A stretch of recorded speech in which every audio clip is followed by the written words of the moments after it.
What is up, guys? DT Ninja here to bring you my Ruroken Kenshin, the Hokkaido Arc Chapter 12 review and discussion. Yes, guys, before we get to that, though, I have some big news for Kenshin fans. So, next summer, 2020, Ruroken Kenshin live-action films. There are 2 live-action films coming. So, Takeru Sato is going to be, you know, the head. He's going to be Kenshin again, so I cannot wait to see that. And it's going to be the backstory, yes guys, of him as Batosai the Manslayer. So I cannot wait for this. We're going to get to see Tomo as a character, probably the Yaminobu. Also Inishi, they're going to have that fight with Kenshin, so there's going to be a lot in it. So I'm going to do an entire video separate from that eventually, but I want to keep on my review. So I just wanted to let you guys know there are 2 films coming next summer, and there's this awesome this awesome teaser they gave from Warner Brothers that shows one of the scans from the movie that they're currently making. So I wanted to share that with you guys, so take a look at this.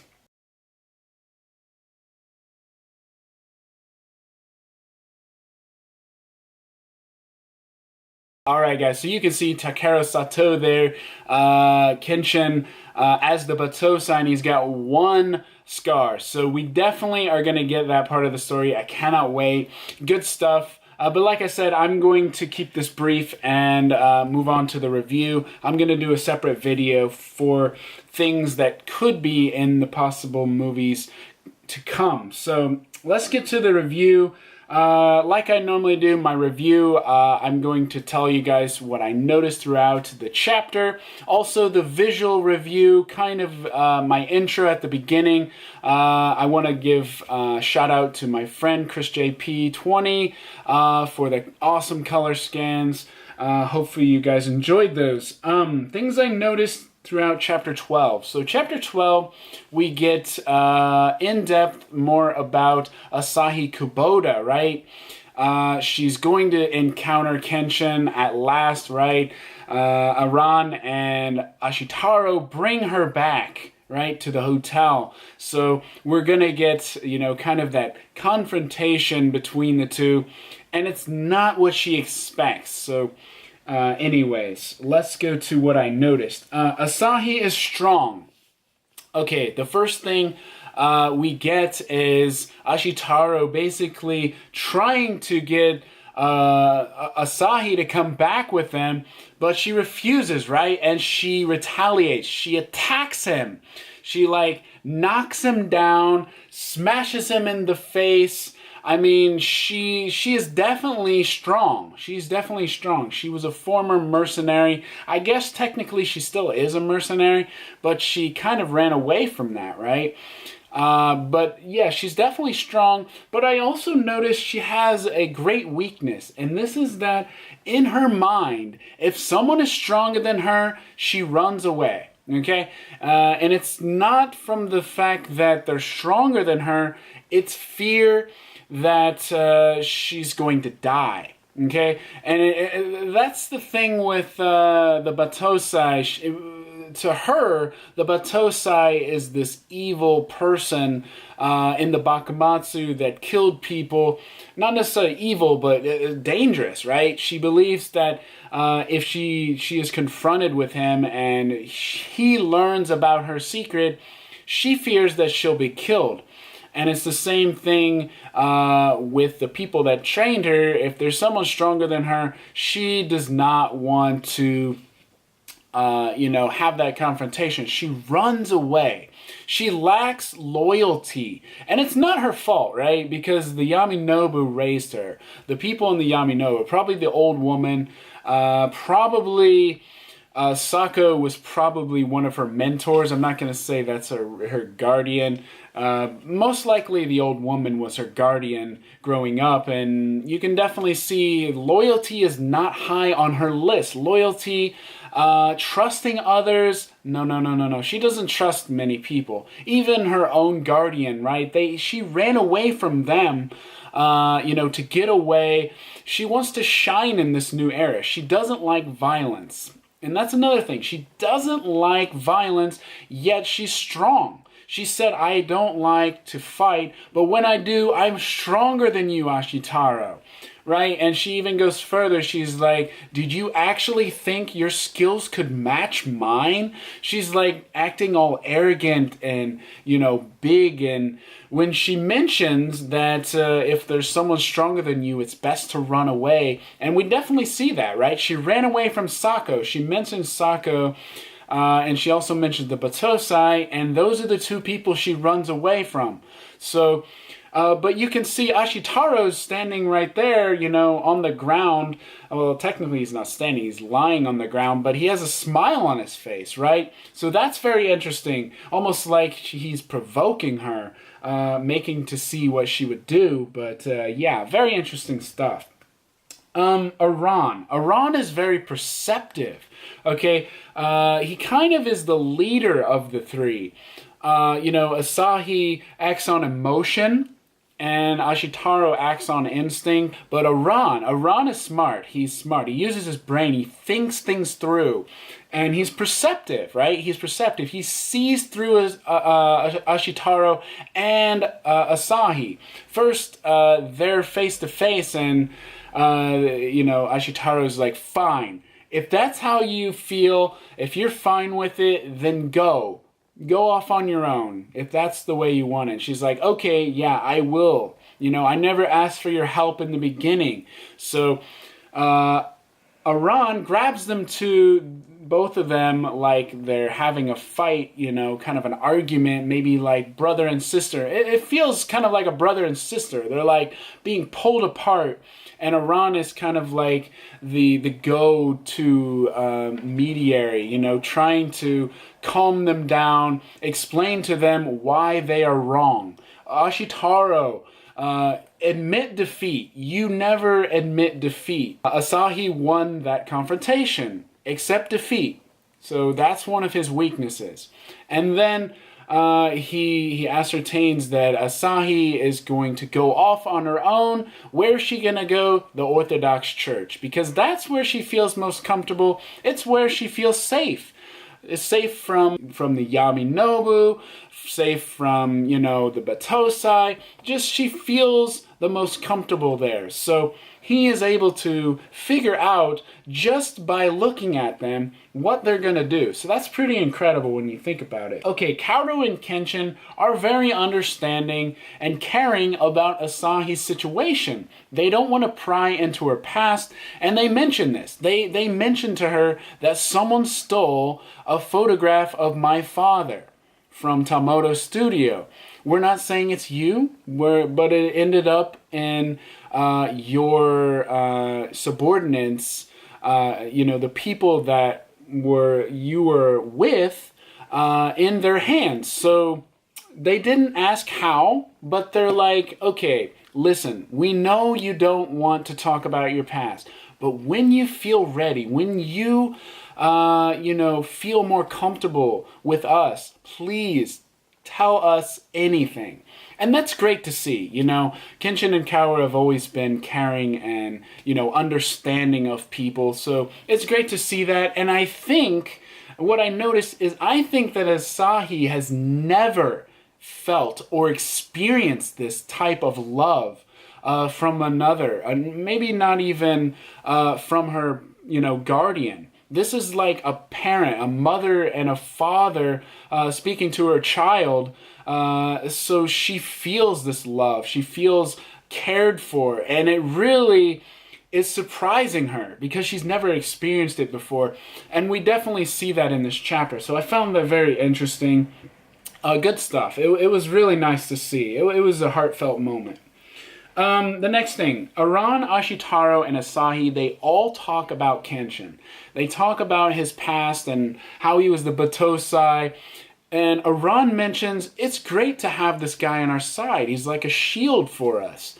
But he's also a very caring person. He's, going out of his way and helping others.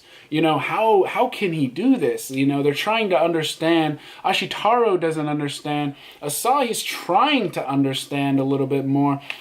She thinks that, the Batosai met some really nice and extraordinary people, and it's true, he did. He had people there for him, so it definitely shaped, who he is, right? So, very good stuff. And the one thing I want to mention is all three of them come to terms with Kenshin, and they decide that they should do things from now on for themselves. Now, does this mean they're going to be selfish for themselves? I don't think so. I think what it means is that they are going to, from now on, not let others control them. Now, that doesn't mean the guys at the dojo or Kenshin or Kaoru. I'm talking about people like, the Yaminobu, forcing Asahi to be a mercenary, not having any freedom, not having any choices. And Ashitaro and Aran, they've been dealt a very cruel fate, right? They had to do things that, that are criminal acts because they have to survive. That's just how they have to survive. So these type of things, I think what they mean is try to do things for themselves in a way that Kenshin learned and also does things for others, protecting others now and really, changing to be a better person. That's what I feel. But yeah, that's a lot. The last thing was the telegram from the Aoya. So we got a little, image at the end with Kyoto. So really good stuff for this chapter. That's just what I noticed throughout the chapter. But I wanted to go in depth with that because it does raise some discussion questions, which is what we're going to get to next. Okay, the first discussion question. Asahi attacks Ashitaro after he tries to get her to come back. Now, was this him provoking her? Did he do this on purpose? Because I have to wonder, because when she knocked him to the ground, he had a smile on his face. I mentioned this before, and he's like, are you satisfied now? It's almost like he expected her to do that. And maybe it was a way for, them to come to terms with each other. But anyways, very interesting stuff. It's interesting to think about, did Ashitaro provoke her on purpose? And, Asahi does like beating him up. Whether or not she's stronger than him.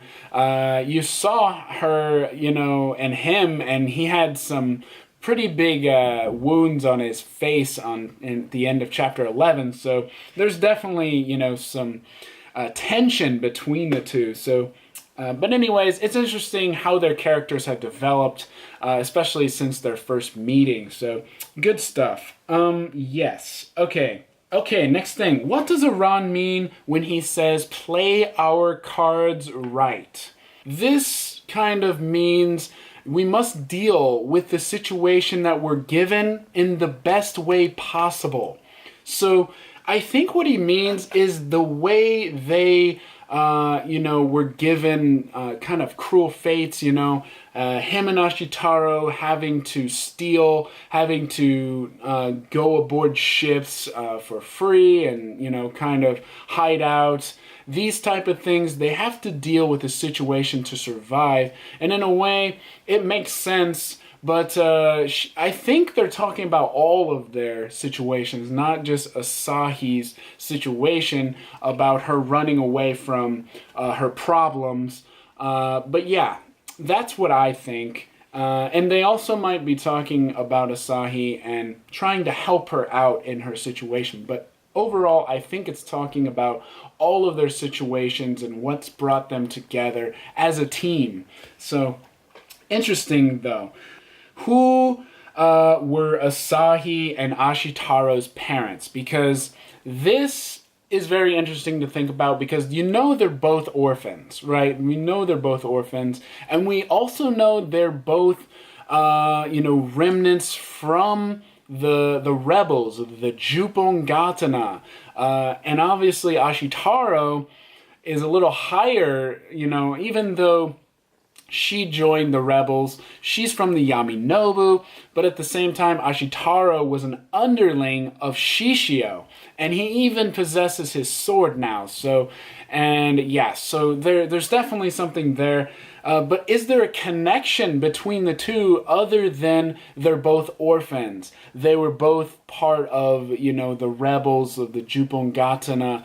Obviously, Ashitaro has met Shishio, so he's a little higher on the ranks than Asahi. But Asahi was forced into it. Ashitaro was forced to steal from the Jupon Gatana in order to survive. So we definitely see there are some similarities between the two, but who were their parents? You have to wonder, because with his confrontation, with his meeting with Shishio and how the character has progressed, it almost seems like he's the living spirit of Shishio now, especially now that he wields his sword. But now Kenshin doesn't want him to, unsheath the Mugenjin, so there is a little contradiction there as well. But is it possible that they are related? Is it possible in some way that they could be related? They are orphans, and they have different last names, but we don't know their parents, so I guess it's a possibility. That would be very interesting. And, they are kind of fighting like brother and sister kind of would. Almost kind of like Yaiko and Kaoru. That's kind of how they remind me of. Very interesting stuff to think about. Maybe they are, maybe they're not. But they're definitely both orphans, and they're definitely both interesting because they have these darker pasts and they connect each other.